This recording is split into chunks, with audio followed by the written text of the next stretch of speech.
দেশের বৈদেশিক মুদ্রার রিজার্ভ বেড়ে ৩৪.২২৬ বিলিয়ন মার্কিন ডলারে পৌঁছেছে।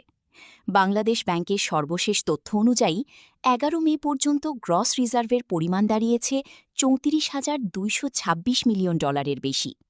আর আন্তর্জাতিক মুদ্রা তহবিলের BPM-6 পদ্ধতি অনুযায়ী রিজার্ভ রয়েছে প্রায় ২৯.৫৬৬ বিলিয়ন ডলার।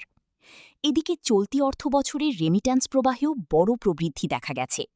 চলতি ২০২৫-২৬ অর্থবছরের ১ জুলাই থেকে ৯ মে পর্যন্ত দেশে এসেছে ৩০.৩৬২ বিলিয়ন ডলার রেমিট্যান্স, যা আগের বছরের একই সময়ের তুলনায় প্রায় ১৯.৫% বেশি।